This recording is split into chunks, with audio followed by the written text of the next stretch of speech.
So welcome and thank you for joining us at Forensic Focus today. We're honoured to speak with Dr. Michael Bourke, who's a distinguished clinical psychologist, researcher, and expert whose work has significantly contributed to our understanding of the psychological impacts of working in internet crimes against children. Dr. Bourke has co-authored insightful studies exploring secondary traumatic stress, coping mechanisms, and the broader implications of this challenging yet vital work. As frontline defenders against some of the most distressing crimes, digital forensic investigators face unique stresses that can deeply affect their mental health, relationships, and overall well-being. Through groundbreaking research, Dr. Bourke and his collaborators have shed light on these critical issues, providing invaluable guidance for law enforcement agencies, mental health professionals, and policymakers. In this interview, we aim to delve into the motivations behind Dr. Bourke's research, unpack the key findings of his studies, and discuss how these insights can be applied to better support digital forensics personnel. We'll also explore the broader implications for law enforcement and the critical role of mental health in sustaining the resilience and effectiveness of these dedicated professionals. Thank you, Dr. Bourke, for taking the time to share your expertise with us. So let's begin with a few questions. So can I first ask you, what inspired you to explore the psychological impacts of digital forensics on the personnel? It was um, due to cries for help. There were officers, investigators, analysts who were coming up to me at different conferences that I was attending, and they would ask me to help them out. They would say, I'm involved in work that's very meaningful, but it's toxic. It's hurting me. It's hurting my relationships. It's affecting my relationships with my children or my partner. And really, yeah, it was just because a lot of people were coming up and asking me for help in how to cope. And were those did those personnel have access to any resources at that time? So sadly, the answer to that is almost resoundingly no. There were a few internet crimes against children task forces that were sort of exploring relationships with therapists or counselors, and we're trying to do some prevention work, but I would say overall, the overwhelming number of personnel were receiving no services whatsoever. Do you find that surprising or shocking? I don't, because particularly in the law enforcement community, there's been a stigma against any sort of weakness, and I'm putting that in quotation marks because it's just this antiquated idea that seeking help is somehow indicative that you can't handle the work or that you're not tough enough. And it's a philosophy that is pervasive across law enforcement, but like I said, it simply doesn't work. This has nothing to do with being tough. It has nothing to do with how macho or how strong you are as an individual. uh, you know Human beings are simply not meant to view media depicting depravity uh, day in and day out. It worms into our psyche. It affects even the healthiest of individuals. So it kind of didn't surprise me that the attitude in law enforcement agencies, not just in the United States, but around the world, was hey, if you can't take it, then go back to patrol. If you can't hack it, then let somebody else step up who can. And that's just it was a lousy way to take care of people. I mean, certainly here in the UK, I'm aware of a lot of research which suggests that there is still a lot of stigma attached to either seeking help for mental health issues or being referred to, say, an occupational health unit for mental health issues. Is that what you found in the States? That there's a reluctance to seek help. Either a reluctance or a stigma attached to it. Yeah, yeah, I think so. Fortunately, what's happened, at least in the past couple of years, is there started to be a shift. There's just too many people now that are cognizant of how this work affects them.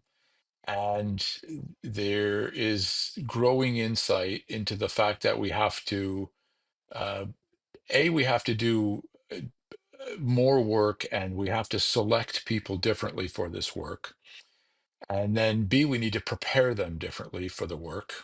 We need to, like the metaphor that I use is like armoring up, like a warrant squad would do before they go into a house. They'd put on their body armor and have their shields, and they would take all these precautions to make sure they're physically safe. We need to do the same kind of armoring up psychologically, so that we're not purely using a reactive model. Too often in law enforcement, the model is like, well, if you're hurt, then we'll give you a phone number to call, or you can go down the hallway to this office and they'll help you. But that's a reactive model. It sends the message to personnel that we're not really going to take care of you until you're hurt, and and and then we'll try to patch you up. And really, the key to taking care of people is that we don't want them to be hurt to begin with. It's all about prevention. It's all about getting in front of it. That's how we take care of people. So a lot of emphasis needs to be on that resilience and that proactive, those efforts. And then we do want to have maintenance and monitoring and ways of keeping checks on people, and having an environment that supports wellness. And then we have to have that reactive piece in case secondary traumatic stress does get through our armor. It sometimes, despite all of your most protective actions, it sometimes does find the chink, the Achilles heel, and it will. And so we have to have something in place to take care of our personnel if it gets to that point. And then the last thing that's often neglected as well is follow up. And by that, what I mean is sometimes our folks leave the unit. They decide that it's not what they signed up for. They decide, maybe there's something in their background and this is bringing up too many issues for them, or whatever it might be. There's completely legitimate reasons why people may choose not to do the work. But if they're leaving because of secondary traumatic stress, sometimes those symptoms don't emerge for 3 to 6 months after the person has extricated themselves from the environment. So I think we have an obligation to go back to people who have left the unit. Either they've transferred to another unit or they've left. They've left policing, or they've left whatever the environment is, child advocacy centers or intelligence centers, whatever. And and we should go back and we should ask them 6 months later, are you okay? Now, I've had lawyers that have told me, well, once they're no longer employees, we don't have any obligation to, I understand that legally we may not be obligated to, but morally we are, in my opinion. Morally we are. And sometimes people say, well, what would we do if they said I'm not doing very well? I said, well, you would give them the same list of providers that you would give your employees. You have a list of practitioners who are qualified and culturally competent, and you know that they're available to provide support and techniques and perhaps referrals to other professionals. So why not bring them into the system that you already have in place? It doesn't cost you anything. So so I think this is a holistic, multifaceted approach to wellness, and it's not just what do we need to do if this happens, or how do we, it's throughout the spectrum of their employment. I agree. I agree. I also agree that it should be a more proactive approach to mental health as opposed to reactive, because at the point someone becomes susceptible to secondary traumatic stress or burnout, then it is a lot harder to recover from that, and it's also quite, or can be quite, time consuming. So it means a lot of time away from the workforce. Do you agree? I do agree. There was a study that was done on individuals that enter this work and they are trained, and that training can be very expensive, to acquire certain credentials as an examiner or child forensic interviewer or investigator. um, and to go through that process and then to do the work, not have anything in place to armor up, and not having the right support system in place. When those people leave, this study found that the cost to replace them was 3 times their annual salary. So it actually costs 3 times as much, because you have recruiting, and then you have the background investigation and their academy, and then, all of the different things that people have to go through, and then you have to retrain them. Well, meanwhile, while they're gone, other people are having to pick up that work. So now you have overtime costs, or you have other people burning out, and this ripple effect is just, continuing on, because you're short staffed because somebody quit. So that is interesting for those who are maybe less persuaded by this idea of taking care of people, which I think is abominable. Yeah, but me but there too. are more of the bean counters and more of the people that are paying attention to the money. And I say there's very compelling arguments to take care of personnel from a monetary standpoint as well, because it's simply cost prohibitive to keep having this incredible staff turnover. I agree. And of course, aside from the monetary cost, you've also got the loss of experience, practical experience that goes with Yes. that person when they leave. You mentioned something also, cultural competence in therapists to deliver the interventions to DFIs. Can you can you explain for the viewers what you mean by cultural competence? Yeah, so yeah, cultural competence is just a term that refers to a clinician's ability to understand the context in which someone is working or operating. So, in this case, it would be an understanding of the police culture as a whole, and then within that, this subculture, if you will, of internet crimes against children, or child exploitation and sexual abuse, child sex trafficking. People that are working in that field, um, what do they experience? What's a normal kind of day look like for them? What kind of coping strategies in that community are common? And some of those might be adaptive coping strategies, and some of those might be maladaptive coping strategies, but yet they're still common. So the more you understand exactly how that culture works and what the norms are, what the stigma, what that looks like for someone to engage in help-seeking behavior, is that likely to be seen favorably, or will they get sort of a black mark in their file saying, Jones has something going on, um, understanding the department hierarchy or the agency's chain of command, and what resources are available, either laterally, such as a mental health professional that's in-house, and then what sort of resources are available that are separate from the department. Um, how supportive is the upper echelon, and then how supportive are the middle managers, and then what's the culture like among peers? Because the research shows, with regard to who does well and who struggles, some of the main factors that make a difference is your relationships with your peers and your relationships with your immediate supervisor.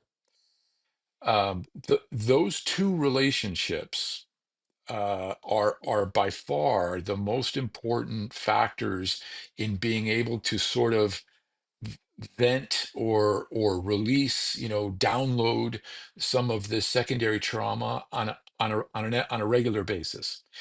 The other relationship, not surprisingly, is a relationship with someone such as a partner or a loved one, at home, outside of that environment, because that's also really important to have confidants and others who are not in that inner circle.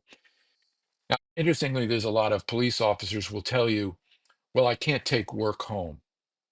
And that's very common in police. They say, well, I have to keep work at work, people say. And they like, because I can't talk about what I see and I can't talk about what I do. This is true for even road policing. They say, oh, I saw, a vehicle accident and I saw this, and I'm not going to take that home. And that's actually a mistake. That's a mistake, because they absolutely can talk about work at home. Now, you don't want to secondarily traumatize your partner.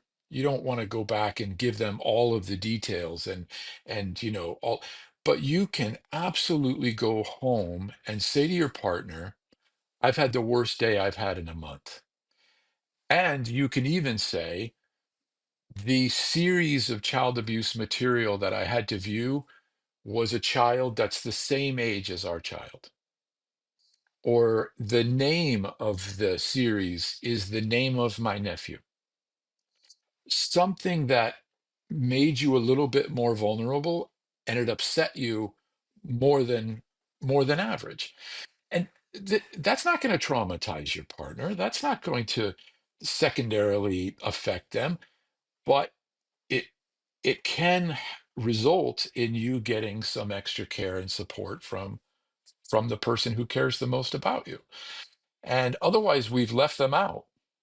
Yeah, I agree. It can be quite cathartic just to talk around the difficulties that you've had in the day without giving Yes. specific details of what you've actually seen, can't it? Yes. And an important part of that is that what we recommend, and I used to work for the Marshal Service, and what we would recommend to our personnel is, you have to train your loved one, for lack of a better term, on how to take care of you. Because what what we noticed is that people would go home and say, "Oh my gosh, I had this terrible day," and the partner wouldn't know. Does that mean you want to talk about it? Does that mean you want me to leave you alone? Do you want to go for a run? Do you need to take a hot shower and get rid of all that stuff that you saw? Like, what exactly is the best way that I can support you right now?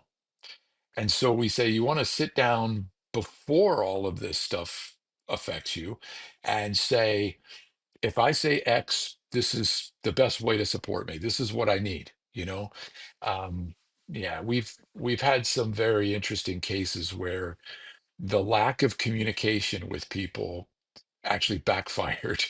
So we really have to train them. And by the way, it doesn't just have to be a domestic partner. This can be adult uh, adult children. It can be a pastor or rabbi. It could be a parent. It could be your best friend.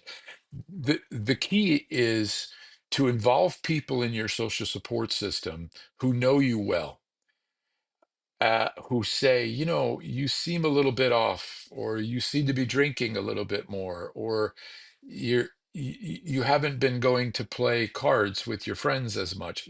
Somebody who's noticing, because the metaphor that I use, and I'm sorry I'm talking a lot here, but the metaphor that I use here with secondary traumatic stress is a sunburn.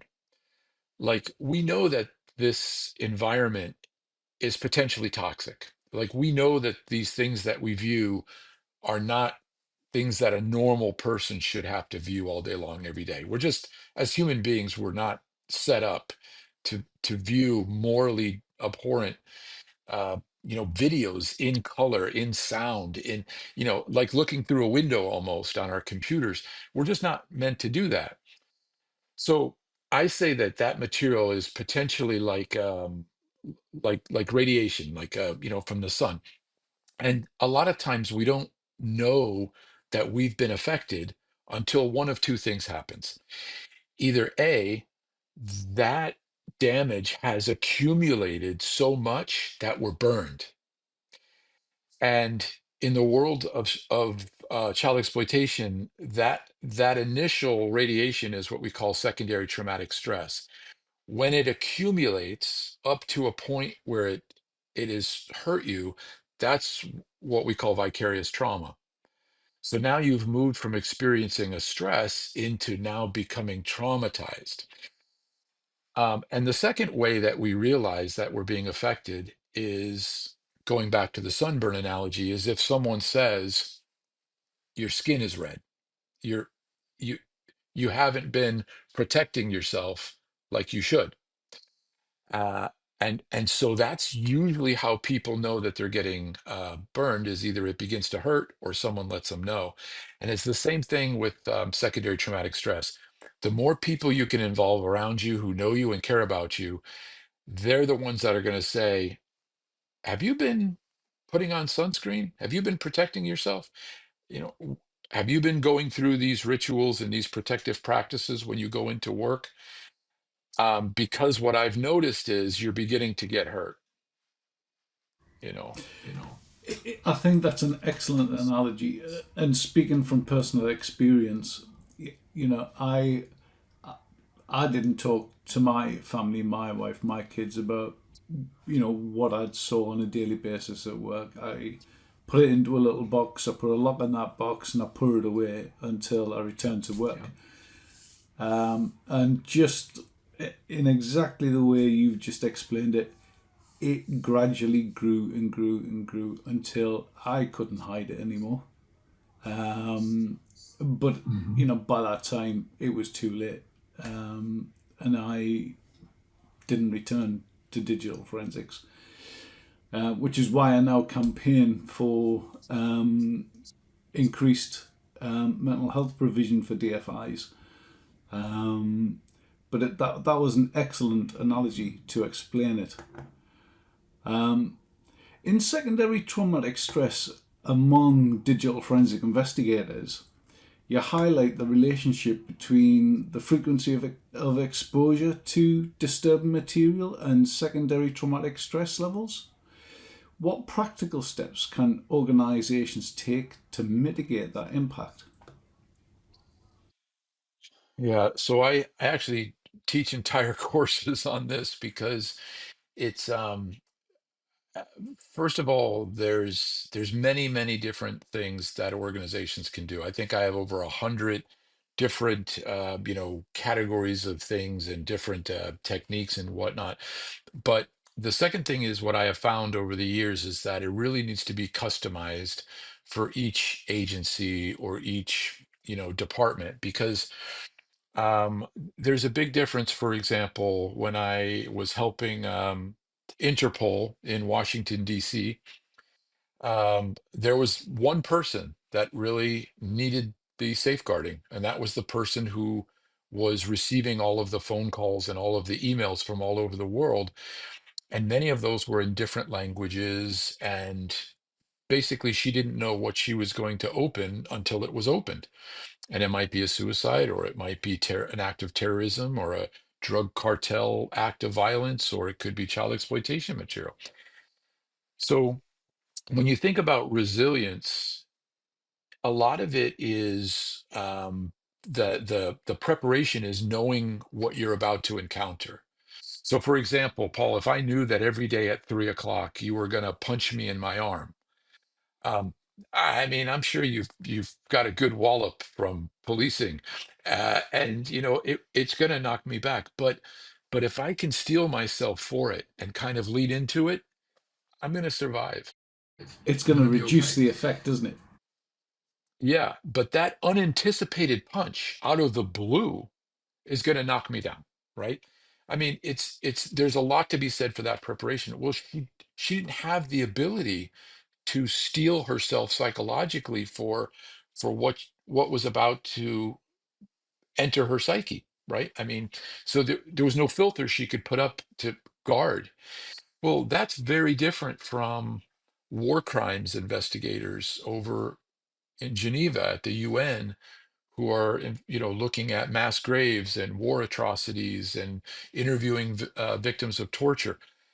I mean, the support system is different, the mission is different, the personnel involved are different, the context of the exposure is different. So if you said, what should agencies do? It's like, well, agency A should do something maybe quite different from what agency B could do, because they have different resources and all that other stuff I just mentioned. But overall, what I would say is, again, you want to have an environment that supports people in taking care of themselves. So you can't do things like pickle them in depravity. You don't want to have somebody go in at 8 o'clock in the morning and view child abuse material all day long. That it is inevitably going to overwhelm uh, our defenses. You have to put protective measures in place. You have to have breaks. You have to have periodic moments when you're shifting gears psychologically. There's two amygdalae in the brain. There's two little almond-shaped organs in the brain. Actually, amygdala means almond because they look like little almonds. But those little organs in the brain are responsible for the fight, flight, freeze response. And what's really interesting is one of those on one hemisphere is much more responsive to language and logic, and the other is much more responsive to imagery and more primitive kinds of threats. Well, when you're in the field of child exploitation, you're often exposed to both types, because you might be looking at a chat, or someone is soliciting a minor, or there's a fantasy or a story online. So that's over here. Or you might be just viewing this video of a child being assaulted, and that's this very raw, kind of visceral visual, where there's no one, communicating. You don't have to figure anything out. It's just right there. So the fight, flight, freeze is very different. But here's just a quick example of how an agency could help protect somebody is you have them switch. So it's kind of like, I don't know if it's dolphins or sharks or something, where they sleep with one half of their brain and then the other half of their brain is awake, so they can still swim and get away from predators. Yeah. So I tell people it's kind of like, be a shark. You either do that chat work, or that the verbal work that uses that part of your brain, or you do that other part. But like every 45 minutes or so, switch. And that lets that other side of your brain, that amygdala, it lets it begin to relax. And then you switch again, and then you take a break, and then you let them both relax. And then there's other coping things that you can do during that interim. I'm a big fan of movement. There's good research that suggests you have to get up and you have to move. You don't have to run, although that's not bad either. If you want to go for a run at lunch, that's fantastic. But moving is good. There's good research that shows that it's helpful to go outside, uh, whether it's the sunshine or whether it's the wind or even if it's rain. I'm not saying go out and get soaked, but I'm saying go outside and feel nature. Um, and drink water, eat healthy foods, talk with people, not about work, but shifting again. It's all about shifting in the brain. By the time that day ends, you have used less of, well, actually, you've used about half of those resources that you would have otherwise spent if you had that digital forensic investigator looking at images all day long. They would have been depleted twice as much just from that. The other thing is there's effects in psychology, the primacy effect and the recency effect, which I won't bore you with, except the most important thing here is the recency effect is the last hour of the workday is what you'll take home. So that last bit of your workday, you should not focus on depravity, people being injured, people being assaulted, people being, victimized. That last half an hour to hour, you should do more mundane tasks. Do your timesheets, put in your vacation, take your security online, course that your agency makes you take. Um, Go and clean up your desk, scrub a hard drive, do some task that is not where you're doing a deep dive into something that's morally injurious. Because research again shows that primacy and recency effect are very powerful with regard to what's stuck in your memory. You don't want to be ruminating on that last hour on your train ride home or your bus home or your drive home. You want to have that be sort of behind the wall so that when you get home, you can just be with your family. I'm pretty sure that's the advice you gave in your 2014 paper. I'm sure I remember reading that. It was really, really good advice. Well, thanks. I mean, I wish I could say that I came up with all these ideas because I'm some kind of intellectually bright guy here. The truth is that I have learned all of these techniques through talking to people that have been involved with the work. And whenever I meet someone who's been involved in child exploitation work, whether it's in a child advocacy center or whether they're a police officer or whether they're involved in some other way, a computer analyst or something, I I usually try to have a conversation with them about what works. What do they do that they find helpful? What do their bosses do that they like? What kind of things don't seem to work?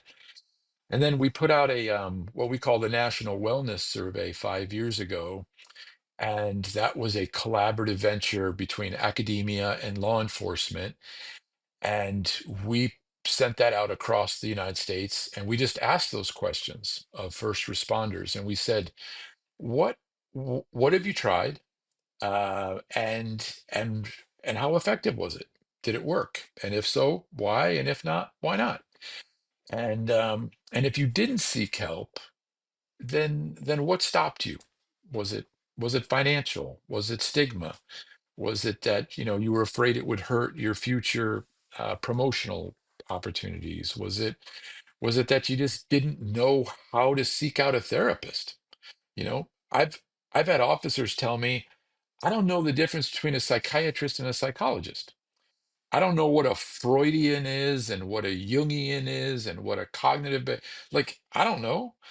I I don't know if I need medicine or not. I don't know, right? So there's a lot of mystery around mental health services and just how do you find a good therapist?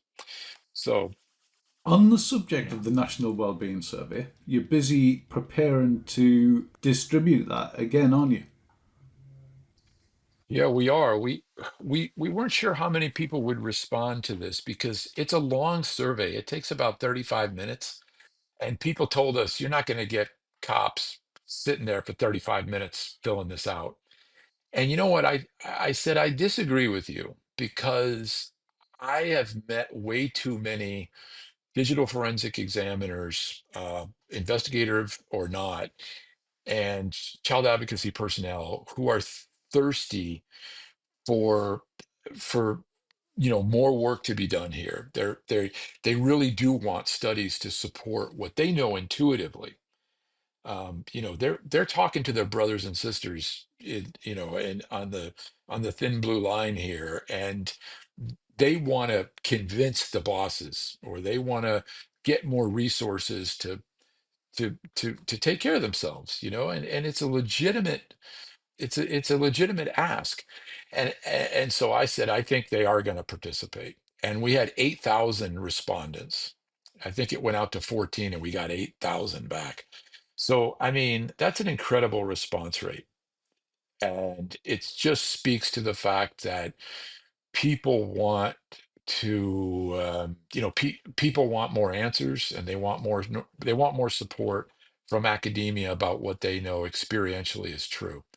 So we're getting ready to do it again. We hope to reach even more individuals, and we hope to send that out to our brothers and sisters across the pond in the UK, because I think it would be fascinating to continue some work we did a couple years ago, looking at the differences between the United Kingdom, investigators and personnel, and those in the US.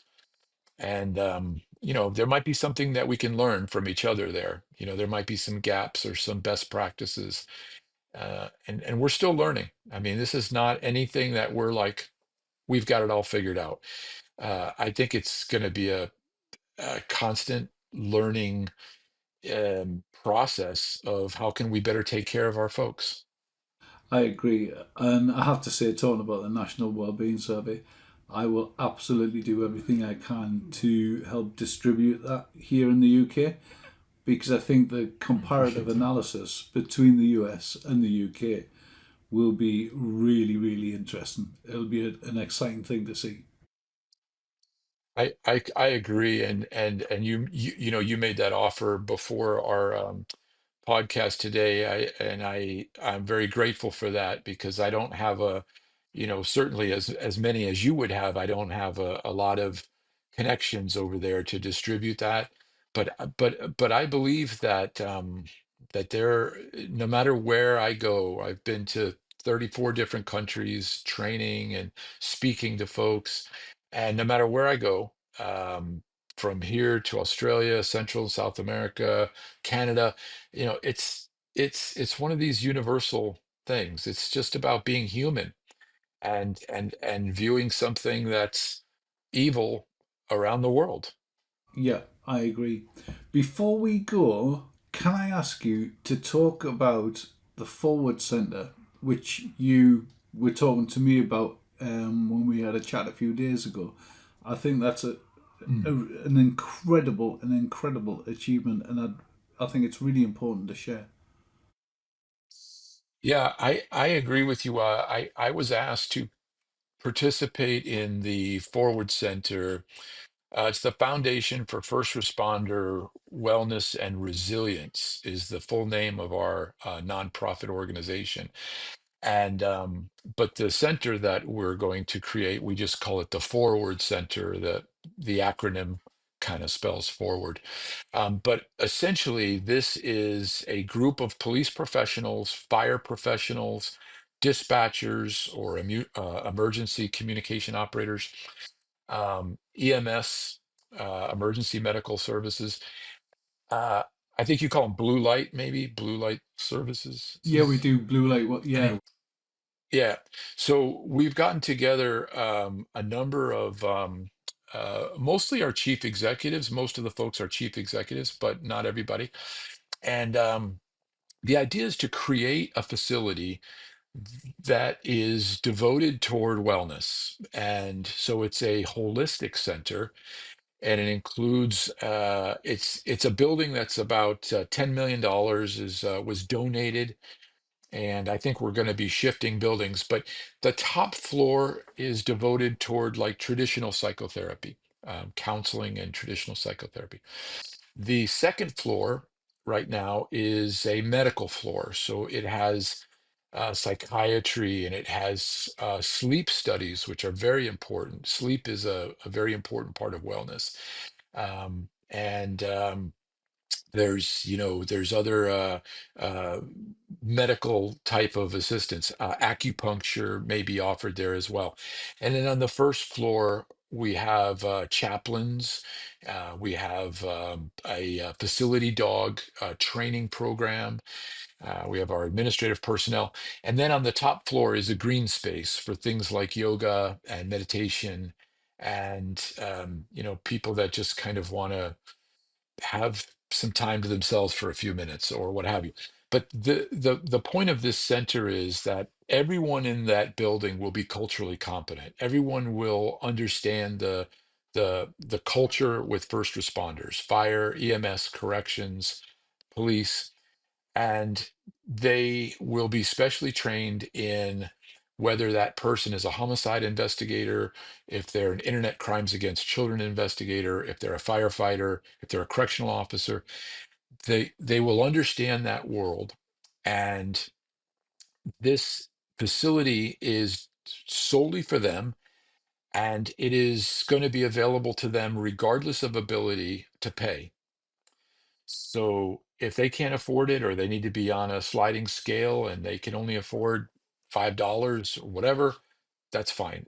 Money is not going to stop anyone from getting services. The other important thing is we're also offering it to retired personnel, because we know from many, many stories that people struggle when they leave. They're leaving their vocational family, they're leaving their identity, they're leaving their support system, they're leaving things that are, you know, they're leaving their world. And it's very difficult to transition, and we want to support them in every way we can. We even have a financial planner who's helping them with the sometimes confusing finances of the pension and second employment and things like that. All of that is offered regardless of ability to pay, and it's for retired personnel as well as active personnel. And then the last neat thing that I like about it is that one of the other things that stops first responders from seeking help is that they're afraid their bosses are going to find out. They're if they go to an in-house psychologist, they're afraid there might come a time when that psychologist, who's an employee of the organization, who reports to the assistant chief or something, that one day that assistant chief may say, I need Johnson's file. And they kind of understand confidentiality, but they are also very nervous because It's the the chief. boss, and he or she is telling them what to do. So the other neat thing about this is it's not attached to any department. There are no ties. No one is beholden to any department. They will never get that file. And in fact, you can seek services anonymously. So we have a chip system for payment where you could literally give a chip to your friend who's going through a tough divorce. That man or woman could come in, could receive support, could receive psychotherapy, could receive a sleep study, could see the chaplain, and they could just drop a chip down for payment, and and they don't even have to give their name. So it's what we've tried to do. I guess the short story is we've tried to eliminate every barrier that would stop somebody from being taken care of, because this is tough work and we have an obligation to do better. You also told me that the attendees of the centre are given a second chip. Yes. So when you leave, you would be given two chips, and one is for your next appointment and one is for a friend. And we've had some departments say, we're going to take all the extra chips and we're going to put them in a jar in the middle of the squad. So anybody who needs one can just grab one, almost like M&Ms or a penny jar or whatever. If you need one, grab one. And other people say they're going to give them to some, or they wanted extra chips for supervisors, so that if a supervisor was seeing a decrease in work performance, or or maybe just heard through the rumor mill that somebody had experienced maybe a loss, maybe someone passed away in their life, or maybe maybe their pet passed away. There are things that can be really stressful for people, um, and that person might not think to themselves, "Oh, I better go see a psychologist because my pet died." But a supervisor might kind of just give a little nudge by leaving that on their desk. So when they come in the morning, there's a chip, and it's kind of like, don't forget about this resource, and don't be ashamed to go and just say to somebody, I need a little tune up. I need to just kind of check in here because I'm going through a rough period. It doesn't mean you have to make it some extensive year-long, psychoanalysis. Sometimes people just need a 15-minute tune up, like an oil change in your car. It's not major maintenance, but if you do the oil changes regularly, you find out that that car will hum along for 50 years. Yeah, exactly, exactly. I mean, I'm blown away by that initiative. I think it's absolutely incredible. And for it to be a non profit organization and obviously gets funding from other areas, as we discussed, I think it's a phenomenal, phenomenal initiative. And I hope it grows. I really do. Yeah, we've already had requests from folks that want us to export the model, but we sort of have to crawl before we walk or run. But yeah, nobody involved is interested in doing. It's not a money making venture. Nobody. We haven't met anybody yet that's looking at this from a profit standpoint. We would be quite happy if it just makes enough money to keep going year after year. Yeah, just to stay afloat. And So we take donations, from different groups and even individuals. There's some people. We have an initiative. We call it 9/11, based, of course, after both the tragedy in New York on 9/11, but also our emergency system on the telephone, 911. 911. So people can donate $9.11 every month. It just gets taken out of their bank account. So it's $9. But if enough people wanted to sign up for $9, then that actually ends up becoming pays for food for their facility dog, or it pays for someone to receive a sleep study, or whatever it might be. And that might be an older person who can't afford it. Dr. Bourke, it has been fascinating talking to you tonight. I want to say thanks on behalf of Forensic Focus. I absolutely appreciate how busy your schedule is, and for you to give up this time, for us, it's really important. So thanks for that. Thanks for having me. Please stay in touch with us. I'm sure if we can help you in any way, especially around the study, we will be able to facilitate that. Thanks again for joining us today. Okay, thanks for having me, sir. Thank you. Take care.